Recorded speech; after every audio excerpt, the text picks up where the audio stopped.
ദൈവനാമത്തിന് മഹത്വം ഉണ്ടാകട്ടെ. ജീവനിർവയിലേക്ക് ഏവരെയും സ്വാഗതം ചെയ്തുകൊള്ളുന്നു. വീണ്ടും ദൈവവചനമായി നിൽക്കുവാൻ വലിയവനായ ദൈവം കൃപ ചെയ്തതിനായി തിരുനാമത്തെ സ്തുതിക്കുന്നു. നമ്മുടെ അല്പസമയത്തെ ചിന്തയ്ക്കായി ഒരു വേദഭാഗം വായിച്ചുകൊണ്ട് തുടങ്ങാം. എബ്രായ ലേഖനം 9-ാം അധ്യായം 27-28 വാക്യങ്ങൾ. ഒരിക്കൽ മരിക്കുകയും പിന്നെ ന്യായവിധിയും മനുഷ്യർക്ക് നിയമിച്ചിരിക്കയാൽ ക്രിസ്തുവും അങ്ങനെ തന്നെ അനേകരുടെ പാപങ്ങളെ ചുമപ്പാൻ ഒരിക്കൽ അർപ്പിക്കപ്പെട്ടു.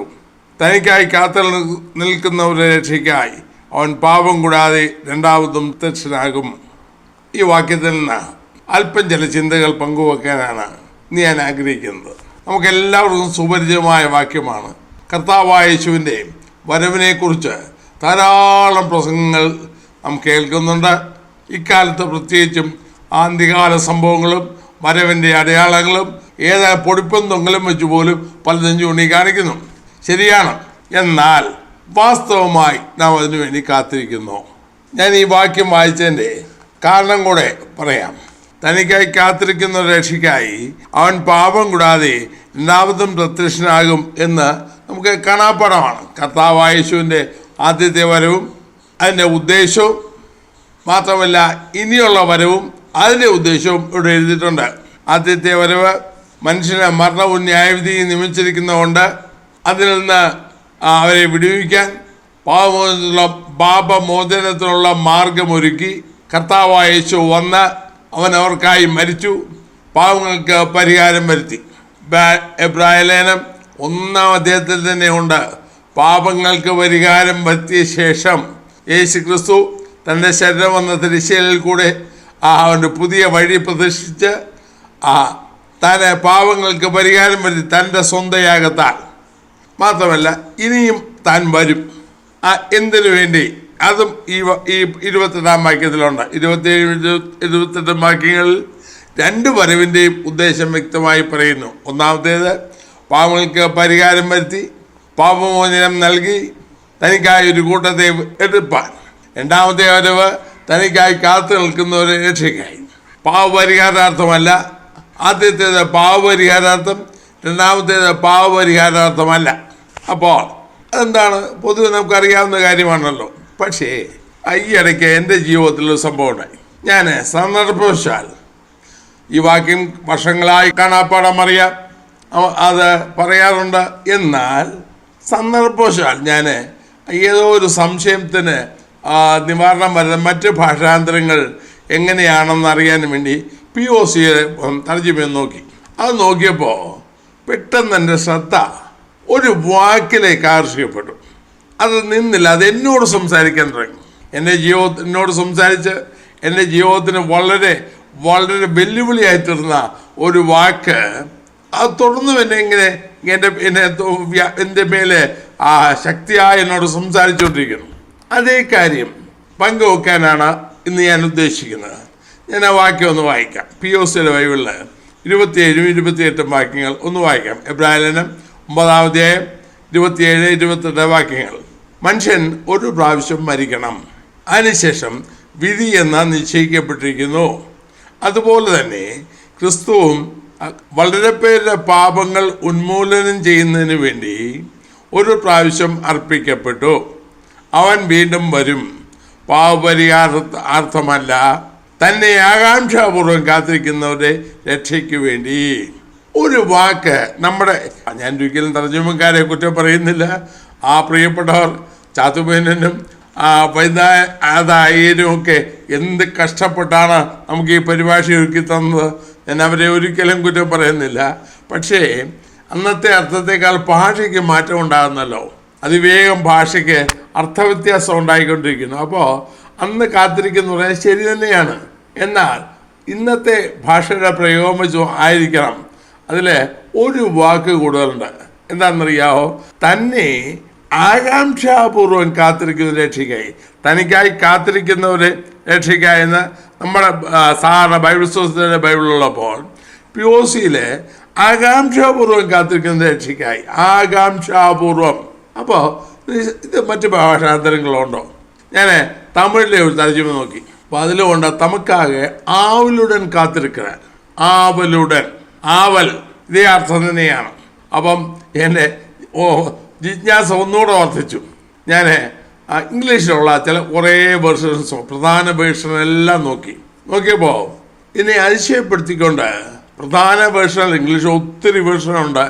അതിൽ എന്നെ അത്ഭുതപ്പെടുത്തിയ ഒരു മിക്കവാറും എല്ലാ പ്രധാന തർജ്ജിമകളിലും ഒരു വാക്ക് കൂടുതലുണ്ട്. ഈഗേളി വെയിറ്റിംഗ് അല്ലെങ്കിൽ വെയിറ്റിംഗ്. അപ്പോൾ സാധാരണഗതിക്ക് മൂലഭാഷയോട് കൃത്യത പുലർത്തുന്ന തർജ്ജിമയാണ് ന്യൂ അമേരിക്കൻ സ്റ്റാൻഡേർഡ് ബൈബിൾ. പൊതുവെ ഏറ്റവും കൃത്യമെന്ന് അറിയപ്പെടുന്ന ഒരു തർജ്ജിമയാണ്. അപ്പോൾ അതിൽ എങ്ങനെയാണെന്ന് നോക്കി ഞാൻ വായിക്കാം. So Christ also having been offered once to bear the sins of many will appear a second time for salvation without reference to sin to those who eagerly avoid him. അപ്പം മറ്റ് പല ഭാഷ ഏതാണ്ട് 25-26 വേർഷനുകളിൽ ഇതേ വാക്കുപയോഗിച്ചിട്ടുണ്ട്. ആകാംക്ഷാപൂർവം. അപ്പോൾ എനിക്ക് കുറച്ച് ധൈര്യമായി. തനിക്കായി കാത്തിരിക്കുന്നവരെന്നല്ല, ആകാംക്ഷാപൂർവം കാത്തിരിക്കുന്ന രക്ഷയ്ക്കായി അവൻ പാപം കൂടാതെ രണ്ടാമതും പ്രത്യക്ഷനാകും. അപ്പോൾ ഒരു വാക്ക് നമ്മൾ കാത്തിരിക്കുന്നുണ്ട്, കാത്തിരിപ്പ് തുടരുന്നു.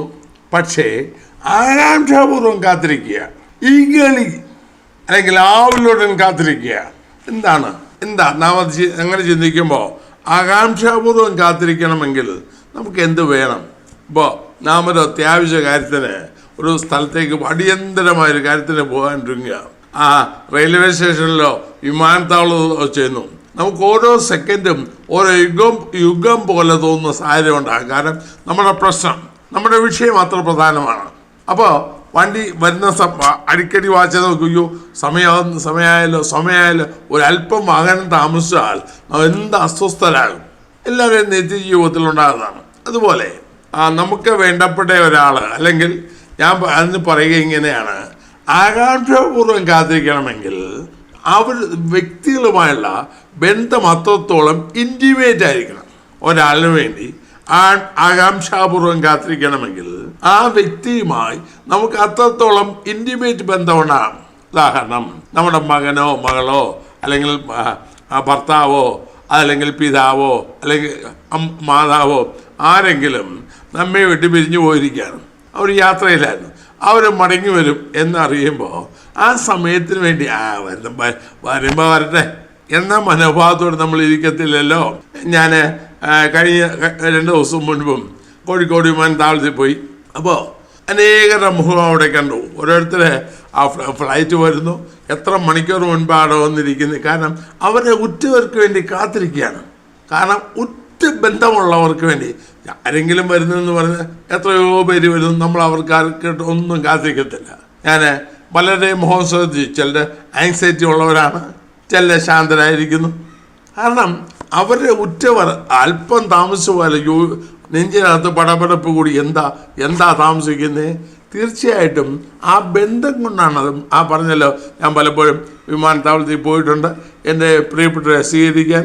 അപ്പോൾ വേണ്ടപ്പെട്ട ആളുമായുള്ള ആ ബന്ധം എത്രത്തോളം ദൃഢമാണോ അത്രത്തോളം പ്രധാനമായിരിക്കും, അല്ലെങ്കിൽ അത്രത്തോളം ആകാംക്ഷാപൂർവമായിരിക്കും നാം ആളിന് വേണ്ടി കാത്തിരിക്കുക.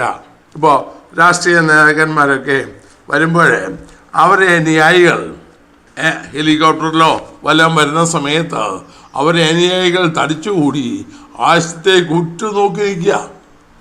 എന്താ അപ്പോൾ എവിടെയെങ്കിലും പൊട്ടുപോലെ ഹെലികോപ്റ്റർ കാണുമ്പോഴേ അവരെങ്ക് ബഹളം തുടങ്ങും.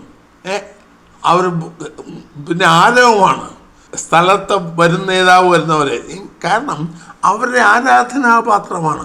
എന്ന് ചോദിക്കട്ടെ, കർത്താവായേശു വരുമെന്നൊക്കെ പറയുന്നു, നിരന്തരം പ്രസംഗിക്കുന്നു. ശരി, എന്നാൽ ആ പറയുമ്പോൾ തന്നെ നമ്മുടെ മനസ്സിൽ ഈ ആകാംക്ഷയുണ്ടോ? എല്ലാവർക്കും വേണ്ടി യേശു വരുന്നില്ല ഇനി. അതാ പറഞ്ഞ ഈ വാക്കിൻ്റെ പ്രാധാന്യം ഞാൻ ചിന്തിക്കുന്നത്. തനിക്ക് വേണ്ടി ആകാംക്ഷാപൂർവം കാത്തിരിക്കുന്നവരുടെ രക്ഷയ്ക്കായി പാപം കൂടാതെ രണ്ടാമതും പ്രത്യക്ഷനാകും. ആകാംക്ഷാപൂർവം മനസ്സിലാകാംക്ഷ. പണ്ട് പാടുമായിരുന്നു, എന്ന് വരും, എപ്പോൾ വരും, പോയതുപോലെ മണവാളൻ. കാന്തനെ കാണുവാൻ ആർത്തി വളരുന്നേ, ഇല്ല പ്രത്യാശ മറ്റൊന്നിലും. അത്രത്തോളം അതുപോലെ ആയിരുന്നു അവർ കർത്താവിന് വേണ്ടി കാത്തിരുന്നത്.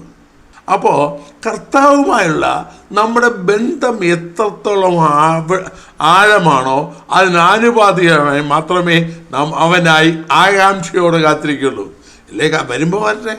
ഇന്ന് പ്രസംഗിക്കുന്നവരും നല്ലൊരു ശതമാനത്തിൽ ഞാൻ കാണുന്നത് പ്രസംഗിക്കാൻ എളുപ്പമാണല്ലോ.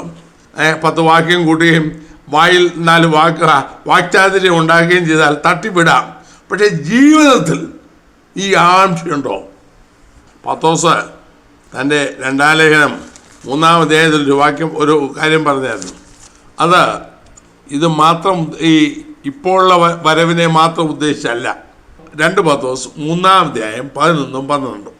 ഇങ്ങനെ ഇവയൊക്കെയും അഴിവാനുള്ളതായിരിക്കാൽ ആകാശം ചുട്ടഴിയുവാനും മൂലപദാർത്ഥങ്ങൾ വെന്തിരുകുവാനും ഉള്ള ദൈവദിവസത്തിൻ്റെ വരവ് കാത്തിരുന്നും ബന്ധപ്പെടുത്തിയും കൊണ്ട് നിങ്ങൾ എത്ര വിശുദ്ധ ജീവനവും ഭക്തിയും ഉള്ളവർ ആയിരിക്കണം.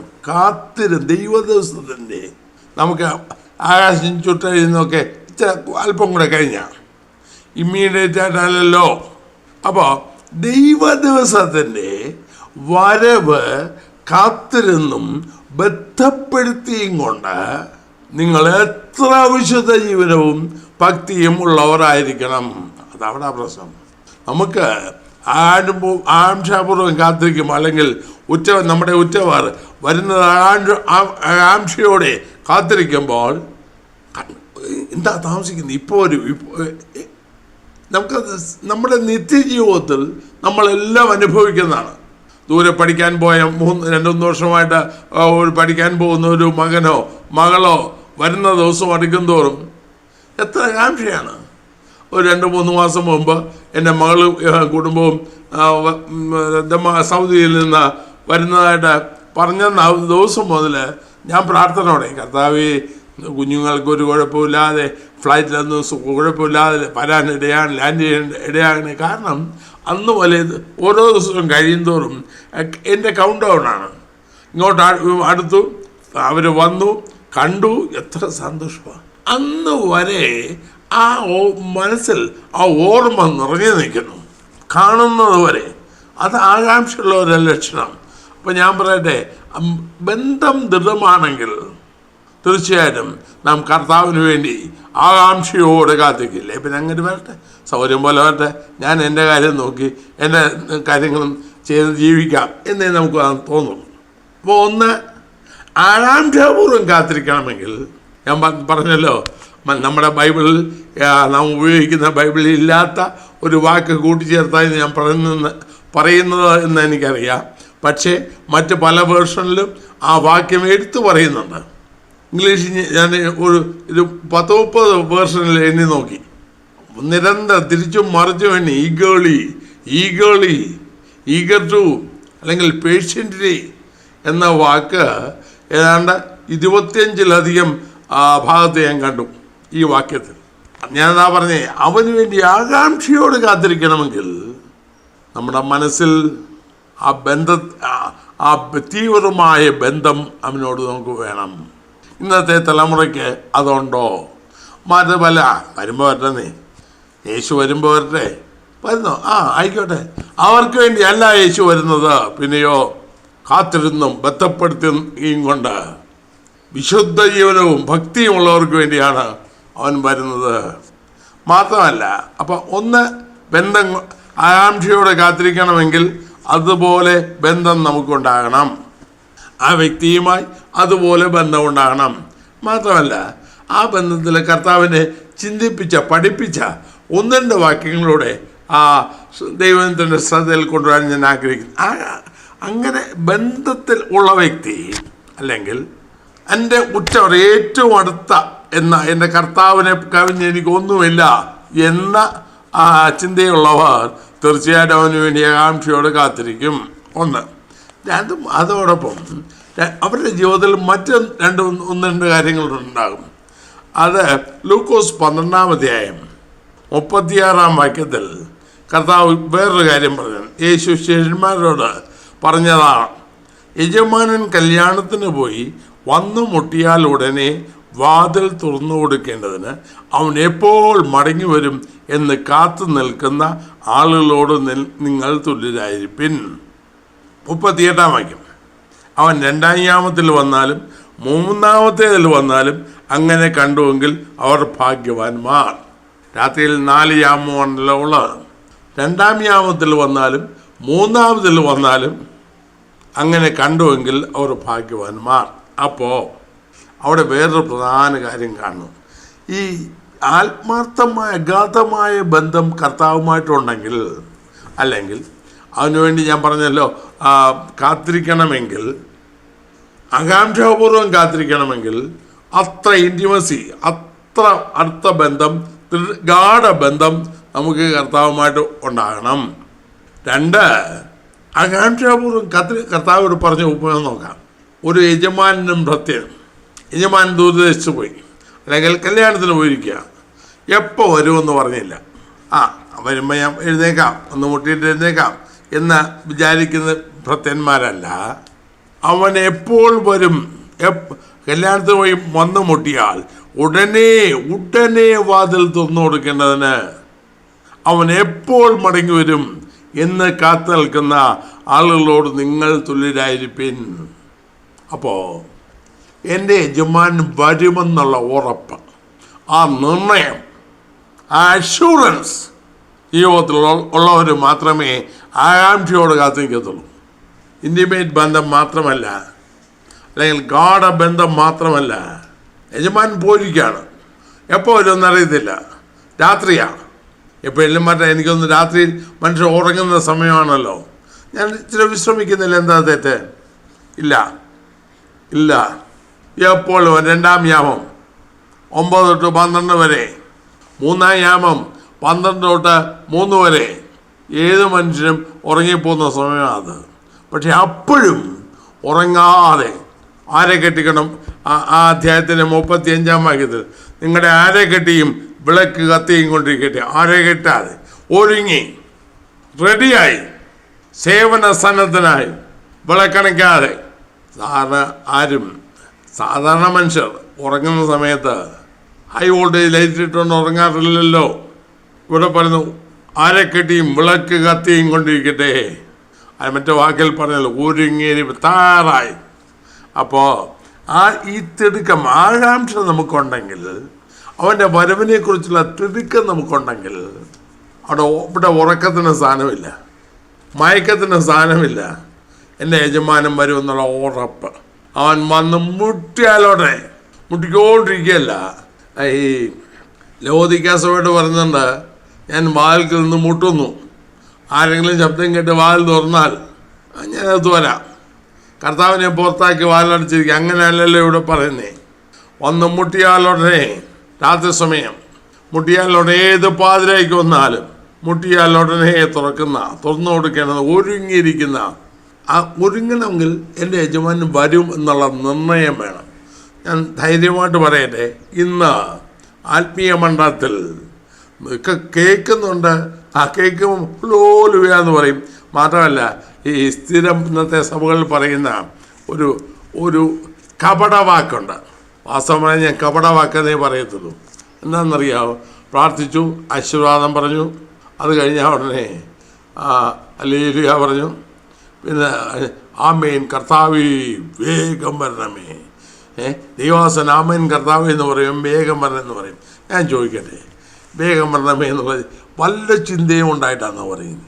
സമുദായക്കാർ വിശ്വാസ പ്രമാണം ചുമ്മാതെ ഉരുവിടുന്ന പോലെ ഉരുവിടുന്നു, തൊണ്ടപ്പുറത്ത് ഉരുവിടുന്നല്ലാതെ കർത്താവിൻ്റെ വരവിനെക്കുറിച്ച് ഒരു ചിന്തയുമില്ല. അങ്ങനെ ചിന്തയുണ്ടെങ്കിൽ സ്വഭാവം കഴിഞ്ഞ് അങ്ങോട്ട് ഇറങ്ങിയാലുടനെ വിജയൻ്റെ സ്വഭാവം കാണിക്കില്ല. എന്നാലേ കാണുന്നേ. വെറും കാവട്യം.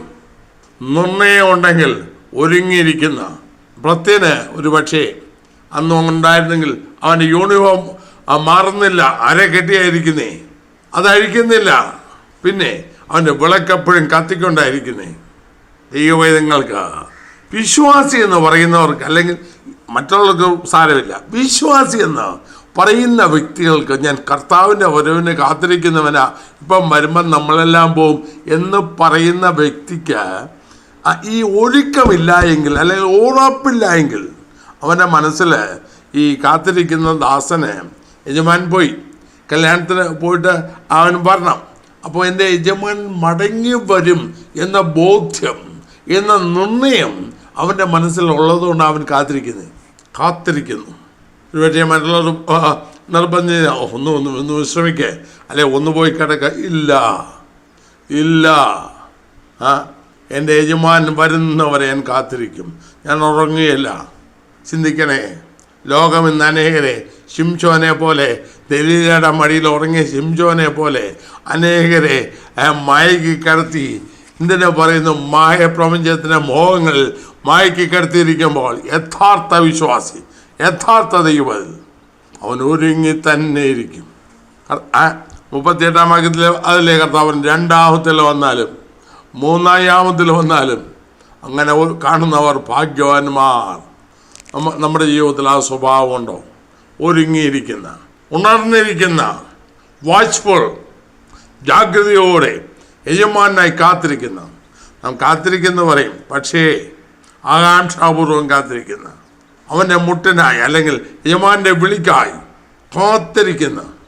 ഈ 1 തെസ്സലോനിക്കർ 4-ാം അധ്യായം 16 മുതലുള്ള വാക്യങ്ങളിൽ കർത്താവ് താൻ ഗംഭീരനാഥത്തോടും പ്രധാനത്തോടും ശബ്ദത്തോടും ദൈവത്തിൻ്റെ കാലത്തോടും കൂടെ സ്വർഗത്തിൽ നിന്ന് ഇറങ്ങി വരുമ്പോൾ അവിടെ കുറേ നേരം വെയിറ്റിംഗ് ഇല്ലല്ലോ, ഞാൻ ഒരുങ്ങട്ടെ, ഇച്ചിരി കാത്തിരിക്കുക എന്ന് പറയാൻ ഒറ്റയില്ല, കണ്ണിമയ്ക്കുന്നതിൻ്റെതായല്ല, ഇൻ നോ ടൈം, ഒന്നിനും നിലവില്ല. നമ്മോടും പറയുന്നു കാലം തെളിഞ്ഞു. നാം പറയുന്നു, അയ്യോ ലക്ഷണങ്ങളെല്ലാം 3-ാമത്തെ ദേവാലയം ഇപ്പം പണിയും. ശരിയാ, ദൈവത്തിൻ്റെ കാര്യപരിപാടിയിൽ സകലവും കൃത്യമായി നടക്കുന്നു. എന്നാൽ നമുക്കോ പറയാനുണ്ടോ, എൻ്റെ വിളക്കണഞ്ഞു പോയെന്ന് പറയാനുണ്ടോ? അല്ലെ എൻ്റെ വിളക്ക് കത്തിക്കൊണ്ടിരിക്കുക, എൻ്റെ വിളക്കണയാൻ ഞാൻ സമ്മതിക്കത്തില്ല, എൻ്റെ അരയുന്ന അഴിയാൻ ഞാൻ സമ്മതിക്കത്തില്ല, എൻ്റെ അരക്കെട്ട അഴിയാൻ സമ്മതിക്കത്തില്ല. സേവന സന്നദ്ധനായി നിൽക്കുന്നൊരു ഭക്തൻ. നമ്മൾ ഇങ്ങനെയോ?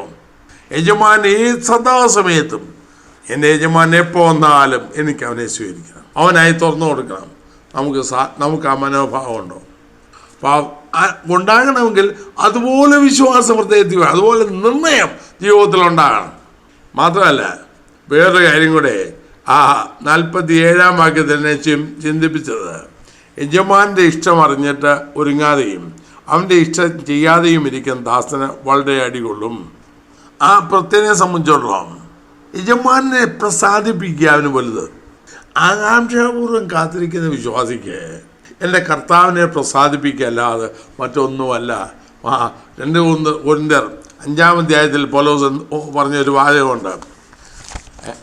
2 കൊരിന്ത്യർ 5-ാം അധ്യായം 9-ാം വാക്യം, അതുകൊണ്ട് ശരീരത്തിൽ വസിച്ചാലും ശരീരം വിട്ടാലും അവനെ പ്രസാദിപ്പിക്കുന്നതിലാകുവാൻ അഭിമാനിക്കുന്നു. KJV-യിൽ വി ലേബർ എന്നാണ്. ഞങ്ങൾ അത്യധ്വാനം ചെയ്യുന്നു, എന്തിന്? അവനെ പ്രസാദിപ്പിക്കുവാൻ. ഇവിടെ ഈ പ്രത്യേകം കർത്താവ് പറഞ്ഞ ആ ചിത്രത്തിൽ യജമാൻ്റെ ഇഷ്ടം അറിയുക, അല്ലെങ്കിൽ എൻ്റെ യജമാനെ പ്രസാദിപ്പിക്കണം. അവൻ്റെ ഹൃദയത്തിലെ ചിന്ത ഏതാണ്? യജമാൻ വരുമ്പോൾ ഉണർന്നിരിക്കണം, ആക്റ്റീവായിരിക്കണം, എൻ്റെ യജമാനെ പ്രസാദിപ്പിക്കണം. മറ്റെന്തായാലും പ്രശ്നം. അവിടെ വേറൊരു ചിത്രം കൂടെ 45-ാം വാക്യം മുതൽ കാണുന്നുണ്ട്. അതോടെ നമ്മൾ ഓർക്കണം, ഇന്ന് കാണുന്ന പ്രവണതയുടെ ഒരു ശരിയായ ചിത്രം അവിടെ കാണാം. 45-ാം വാക്യത്തിൽ ലൂക്കോസ് 12:45, എന്നാൽ ദാസൻ യജമാൻ താമസിച്ചേ വരികയുള്ളൂ എന്ന് ഹൃദയത്തിൽ പറഞ്ഞ് ബാല്യക്കാരെയും ബാല്യക്കാരത്തികളെയും തല്ലുവാനും തിന്നുകുടിച്ചും മതിപ്പാനും തുടങ്ങിയാൽ, നോക്കണേ, ഇന്ന് ഇതല്ലേ കാണുന്നേ, കർത്താവ് ഇപ്പം വരുമെന്ന് ഇവിടെ തട്ടി മുളിക്കുന്നവർ ഉള്ളിലെന്താ ഇത് പ്രസംഗത്തിൽ ഇങ്ങനെയൊക്കെ പറയും. പ്രായോഗിക ജീവിതത്തിലോ സ്വന്തം അനുഭവത്തിലോ അത് വരുമ്പോൾ വരട്ടെ. കാരണം എന്താ? അതിൻ്റെ ലക്ഷണം എന്താ? ബാല്യക്കാരെയും ബാല്യക്കാരെയും തല്ലുവാനും തിന്നു കുടിച്ചു മതിപ്പാനും തുടങ്ങിയാൽ, ഒന്ന് സ്വന്തം ജീവിതം എങ്ങനെ ഇപ്പോഴൊന്നും വരുന്നില്ല. വരവിനെ കുറിച്ചൊക്കെ വരും, താമസിക്കുന്നേ അതൊന്ന് ഹൃദയത്തിൽ പറഞ്ഞുകൊണ്ട് മറ്റുള്ളവരെ ഉപദ്രവിക്കുക, തൻ്റെ കീഴിലുള്ളവർക്ക് ഉള്ളവരെ ഉപദ്രവിക്കുക. ചുരുക്കി പറഞ്ഞാൽ തല്ലുകയെന്ന് പറഞ്ഞാൽ ശാരീരിക ഉപദ്രവം നടത്തണമെന്നിരിക്കട്ടെ, മാതൃകയില്ലാതെ, ജനത്തിൻ്റെ മുന്നിൽ മാതൃകയില്ലാതെ തളർത്താൻ, ക്ഷീണിപ്പിക്കാൻ, ബലഹീനപ്പെടുത്താൻ ഒരുങ്ങിയാൽ എന്തായിരിക്കും സ്ഥിതി? ഇന്ന് ഇതല്ലേ കാണുന്നേ. വായ കൊണ്ട് വലിയ വായിൽ പറയുകയും ജീവിതം കൊണ്ട് ചെറിയ മാതൃക പോലും ഇല്ലാതിരിക്കുകയും ചെയ്യുന്ന അവസ്ഥയല്ലേ ഇന്നത്തെ വരവുകാരിൽ കൂടുതലും കാണുന്നത്. മാത്രമല്ല, മറ്റുള്ളവരെ ഉപദ്രവിക്കുക മാത്രമല്ല, തിന്നു കുടിച്ച് രസിക്കാൻ, അല്ലെങ്കിൽ ജഡത്തെ പോഷിപ്പിച്ച് ജഡത്തെ രസിപ്പിച്ച് ലോക ഉല്ലാസങ്ങളുടെ പുറകെ, ലോകത്തിൻ്റെ സന്തോഷങ്ങളുടെ പുറകെ, ലോകത്തിൻ്റെ സ്ഥാനങ്ങളുടെ പുറകെ അവൻ മറ്റുള്ളവൻ എങ്ങനെ പോയാലും എനിക്കൊന്നുമില്ല, എനിക്ക് എൻ്റെ സുഖം, എൻ്റെ താല്പര്യം, എനിക്ക് വേണ്ടി മാത്രം ഈ പ്രവണതയല്ലേ നാം ഇന്ന് കാണുന്നുണ്ട്. നാം വലിയ വായിൽ പറയുകയും ചെയ്യും, എൻ്റെ കർത്താവ് ഇപ്പോൾ വാതുക്കലാണ്. ഇത് കാപട്യമല്ലേ? അപ്പോൾ യജമാനെ പ്രസാദിപ്പിക്കുന്ന ദാസൻ. എനിക്ക് 3 ചിന്തകളാണ് ഈ ബന്ധത്തിൽ പറയാനുള്ളത്. ആകാംക്ഷാപൂർവം നാം അവന് വേണ്ടി കാത്തിരുന്നാൽ, കർത്താവിന് വേണ്ടി ആകാംക്ഷാപൂർവം കാത്തിരിക്കുന്നുവെങ്കിൽ ആർക്കേത് സാധിക്കത്തുള്ളൂ. അല്ലെങ്കിൽ കാത്തിരിക്കുന്ന ലക്ഷണം എന്താ? ഒന്ന്, അവനുമായുള്ള കർത്താവുമായുള്ള ബന്ധം നാൾക്ക് നാൾ ദൃഢപ്പെട്ട മറ്റൊന്നിലുമില്ല ആശ. കാന്തനെ കാണുവാൻ ആർത്തി വളരുന്നേ ഇല്ല പ്രത്യാശ മറ്റൊന്നിലുമെന്ന് അന്ന് ഭക്തൻ പാടിയെങ്കിൽ അദ്ദേഹത്തിന് അനുഭവമായിരുന്നു. എനിക്ക് വേറെ ആശയമില്ല. ഒരു കാലത്ത് ഒരു തലമുറയിൽ ഇറങ്ങിയ പാട്ടുകൾ ഞാനിപ്പോൾ പലപ്പോഴും പറയാറുണ്ടല്ലോ, ആ പാട്ടുകളെല്ലാം ഈ ആഗ്രഹത്തിൽ നിന്നാണ് വന്നത്. ഇന്നോ ആരോ പറയുന്നത് കേട്ടോ, ഇന്ന് പ്രത്യാശയെ ജ്വലിപ്പിക്കുന്ന ഒരു പാട്ടുകളില്ല. എന്താ? ആ പ്രത്യാശയില്ലാത്തതുകൊണ്ട്. പ്രത്യാശ ഉള്ളവനിൽ നിന്നല്ലേ ഈ പ്രത്യാശ ഗാനങ്ങൾ ഉണ്ടാകുള്ളൂ. പ്രത്യാശയില്ലാതെ ഈ ചവറിനെക്കുറിച്ച് ചിന്തിക്കുകയും ചവറിന് വേണ്ടി ജീവിക്കുകയും ഈ ലോകത്തിലെ ചവറിൽ താല്പര്യം വയ്ക്കുകയും അതിനെ വലുതായി എണ്ണുകയും ചെയ്യുന്ന സ്ഥാനമാനങ്ങളും പദവികളും ലോക ഉല്ലാസവും മറ്റുള്ളവരെ നിസ്സാരമായി കാണുകയും യാതൊരു വിധത്തിലും തന്നെ തീറ്റുന്ന, സ്വയത്തെ മാത്രം ഉയർത്തുന്ന, യാതൊരു മാതൃകയുമില്ലാത്ത അവസ്ഥയല്ലേ ഇന്ന് ആത്മീയ മണ്ഡലത്തിൽ കാണുന്നത്. ഇങ്ങനെ പറഞ്ഞിട്ട് എന്ത് കാര്യം? അപ്പോൾ അവൻ്റെ വരവിന് വേണ്ടി കാത്തിരിക്കുന്നവർ, ആകാംക്ഷപൂർവ്വം കാത്തിരിക്കുന്നവർ എപ്പോഴും ഒരുങ്ങിയിരിക്കും. അവരുടെ ഉള്ളിൽ നിന്ന് ഏത് പാതയായാലും എൻ്റെ യജമാനൻ എപ്പോഴും വരും എന്ന നിർണയം ഉണ്ടായിരിക്കും, എന്ന ഉറപ്പുണ്ട് അവർക്ക്. മാത്രമല്ല, അവർക്ക് മാത്രമേ ഉറപ്പുള്ളൂ. മാത്രമല്ല, എൻ്റെ യജമാനെ പ്രസാദിപ്പിക്കണം. എനിക്ക് ഉറങ്ങിയില്ലെങ്കിൽ സാരമില്ല, ഞാൻ എത്ര നാളാണെങ്കിലും എൻ്റെ യജമാനായി കാത്തിരിക്കും, എൻ്റെ കർത്താവിനായി കാത്തിരിക്കും എന്ന ബോധം അവൻ്റെ ഹൃദയത്തിലുണ്ട്. തീർച്ചയായിട്ടും എൻ്റെ യജമാനെ പ്രസാദിപ്പിക്കണം. അപ്പോൾ കർത്താവിന് വേണ്ടി ആകാംക്ഷാപൂർവ്വം കാത്തിരിക്കുന്നവരെ അനുഭവം ഇതാണ്. അപ്പോൾ അങ്ങനെയുള്ളവർക്ക് വേണ്ടിയാണ് അവൻ വരുന്നത്, അല്ലാതെ രക്ഷിക്കപ്പെടുന്ന വാഗണ്ട് പറയുന്ന എല്ലാവരെയും പൊക്കാനല്ല. ഞാൻ പറഞ്ഞല്ലോ, ആ ഒരു വാചകം വായിച്ചു കഴിഞ്ഞപ്പോൾ എൻ്റെ ചിന്താഗതി തന്നെ മാറി. അത് നിരന്തരം എന്നോട് സംസാരിച്ചുകൊണ്ടിരിക്കുന്നു. തനിക്ക് വേണ്ടി ആകാംക്ഷാപൂർവ്വം കാത്തിരിക്കുന്നവർക്ക് വേണ്ടി, അവരുടെ രക്ഷയ്ക്കായി അവൻ പാപം കൂടാതെ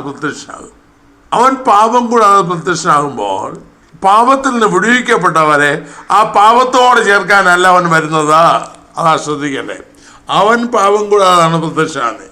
അങ്ങനെയെങ്കിൽ അത് 1 യോഹന്നാൻ ശരിയായിട്ട് പറഞ്ഞു, അവനിൽ ഈ പ്രത്യാശയുള്ളവനെല്ലാം അവൻ നിർമ്മലനായിരിക്കുന്ന പോലെ തന്നെ നിർമ്മലീകരിക്കുന്നു. അപ്പോൾ ആകാംക്ഷാപൂർവം കർത്താവിന് വേണ്ടി കാത്തിരിക്കുന്നവർ, കർത്താവിനായി ആകാംക്ഷാപൂർവം കാത്തിരിക്കുന്നുവെങ്കിൽ അവൻ നിർമ്മലാകുന്ന പോലെ നന്മയും നിർമ്മലീകരിക്കും. മറ്റു വാക്കിൽ പറഞ്ഞാൽ, എൻ്റെ കർത്താവ് വരുമ്പോൾ, പാപം കൂടാതെ അവൻ വരുമ്പോൾ, പാപത്തിൽ കിടന്ന് ഉല്ലസിക്കാനല്ല, പിന്നെയോ ഞാനും പാവമില്ലാത്തവനായി ജീവിച്ച് അവനെപ്പോലെയാകണം, അവനോട് ചേർക്കപ്പെടണം എന്ന ആഗ്രഹം ഹൃദയത്തിൽ ഉണ്ടാകും. പ്രിയമുള്ളവരെ, ഒരു കാര്യം ഗൗരവത്തോട് ചിന്തിച്ചു നോക്കുക. നാം കർത്താവിനായി ആകാംക്ഷാപൂർവം കാത്തിരിക്കുന്നു. ആകാംക്ഷാപൂർവം കാത്തിരിക്കണമെങ്കിൽ അതുപോലെ ബന്ധം നമുക്ക് അവനുമായി വേണം. നാം ആകാംക്ഷാപൂർവം കാത്തിരിക്കുന്നവരെങ്കിൽ നമ്മുടെ ഹൃദയത്തിൽ യാതൊരു ചഞ്ചലവുമില്ലാതെ അവന് വേണ്ടി ഉറപ്പോടെ നിർണയത്തോടെ നമ്മെ തന്നെ ഒരുക്കും. നാം ആകാംക്ഷാപൂർവം കർത്താവിനായി കാത്തിരിക്കുന്നവരെങ്കിൽ അവനെ പ്രസാദിപ്പിക്കാൻ മാത്രമാണ് നമ്മുടെ ജീവിതത്തിൽ ലക്ഷ്യം. മറ്റൊന്നും വിഷയമല്ല. ആരും പ്രസാദിച്ചില്ലെങ്കിലും എനിക്ക് എൻ്റെ കർത്താവിനെ പ്രസാദിപ്പിക്കണം. എനിക്ക് അവൻ്റെ വരുമ്പോൾ അവൻ്റെ മുൻപിൽ എനിക്ക് നിലകൊള്ളണം. ഈ നാളുകൾ നമ്മുടെ ജീവിതം ഇതോ ഒന്ന് ഗൗരവത്തിലൊന്ന് ചിന്തിച്ച് നോക്കാം. തനിക്കായി ആകാംക്ഷാപൂർവം കാത്തിരിക്കുന്നവരെ രക്ഷയ്ക്കായി അവൻ പ്രത്യക്ഷ. എല്ലാവർക്കുമല്ല, എല്ലാവരും രക്ഷിക്കാൻ അവൻ വന്നു, അത് ശരി. അനേകരുടെ പാപങ്ങളെ ചുമ്പാൻ ഒരിക്കൽ അർപ്പിക്കപ്പെട്ടത് ശരി. ആകാംക്ഷാപൂർവം കാത്തിരിക്കുന്നവർക്ക് വേണ്ടി അവൻ പാപം കൂടാതെ പ്രത്യക്ഷനാകും. ഇതിനെ ഗൗരവമായി കണ്ട് കർത്താവിന് വേണ്ടി ആകാംക്ഷാപൂർവം കാത്തിരിക്കുന്നവരോ എന്ന് നമ്മെ തന്നെ ശോധന ചെയ്ത് കണ്ടുപിടിച്ചില്ല എങ്കിൽ എവിടെയാണ് തകരാറ് പറ്റിയിരിക്കുന്നത് എന്ന് ചിന്തിച്ച് മടങ്ങി വരാൻ നമുക്ക് അവസരം ഉണ്ടാകട്ടെ. വരാനുള്ളവൻ വരും, താമസിക്കുകയുമില്ല. ഇനി എത്ര അല്പകാലം കഴിഞ്ഞിട്ട് വരാനുള്ളവർ വരും, താമസിക്കുകയുമില്ല എന്ന എബ്രാഹിം എന്തെല്ലാം വായിക്കുന്നല്ലോ. ആകയാൽ വിശ്വാസം വിട്ടുകളയാതെ അവനുമായുള്ള ബന്ധം ദൃഢപ്പെടുത്തി ഒരുക്കമുള്ളവരായി, ഹൃദയത്തിൽ നിർണയമുള്ളവരായി, അവനെ പ്രസാദിപ്പിക്കുന്ന മനോഭാവത്തോടെ നമുക്ക് ജീവിക്കാം. ദൈവമായ കർത്താവ് നമ്മെ സഹായിക്കട്ടെ. പ്രാർത്ഥിക്കാം. കർത്താവെ, സ്നേഹവനായ സ്വർഗീയ പിതാവേ, അങ്ങേക്കായി ആകാംക്ഷാപൂർവം കാത്തിരിക്കുന്നവരുടെ രക്ഷയ്ക്കായി അങ്ങ് വരുമെന്ന് ഞങ്ങളിപ്പോൾ ചിന്തിച്ചല്ലോ. കർത്താവെ, നിങ്ങൾ കാത്തിരിക്കുന്ന പറയുന്നതല്ല, ആകാംക്ഷാപൂർവം എങ്ങുമായുള്ള ബന്ധം ദൃഢമാക്കിക്കൊണ്ട്, നാൾക്ക് നാൾ ദൃഢമാക്കിക്കൊണ്ട്, അങ്ങേ കാണുവാനുള്ള ആശ വർദ്ധിച്ചുകൊണ്ട് അങ്ങ് വരുമ്പോൾ നാഥ മയങ്ങാതെ ഉറങ്ങാതെ അരകെട്ടി ഒരുങ്ങി നിൽക്കുന്ന നാഥാദാസന്മാരെ പോലെ മാത്രമല്ല ഞങ്ങളുടെ യജമാനെ പ്രസാദിപ്പിക്കണം എന്ന ചിന്ത മാത്രം ഉള്ളിലുള്ളവരായി അങ്ങനെ സന്നിധിയിൽ വിശ്വസ്തരായി നിങ്ങൾ കാണപ്പെടുവാൻ അവിടുന്ന് സഹായിക്കണമേ. അടിയനെ കേൾക്കുന്ന എല്ലാവരോടും അവിടുന്ന് ഇടപെടണമേ. എൻ്റെ കർത്താവിൻ്റെ ഒരു വാതിൽക്കലായല്ലോ. ആകയാൽ വളരെ ജാഗ്രതയോട് ജീവിപ്പാൻ എല്ലാവരും കൃപേതാട് അങ്ങയുടെ വരവിനെ കുറിച്ച് ഞങ്ങൾ ആകാംക്ഷയോടെ കാത്തിരിക്കുന്നല്ലോ എന്ന് ഒന്നുകൂടെ ചിന്തിപ്പാൻ ഞങ്ങളെ സഹായിക്കണം. യേശു ക്രിസ്തുവിന്റെ നാമത്തിൽ പിതാവേ, ആമേൻ. ഈ വീഡിയോ നിങ്ങൾക്ക് അനുഗ്രഹമായെങ്കിൽ മറ്റുള്ളവർക്കും ഷെയർ ചെയ്ത് കൊടുക്കുക. നിങ്ങൾക്കായി പ്രാർത്ഥിക്കുക. ദൈവമായ കർത്താവ് നിങ്ങളെ അനുഗ്രഹിക്കുവാനാകട്ടെ.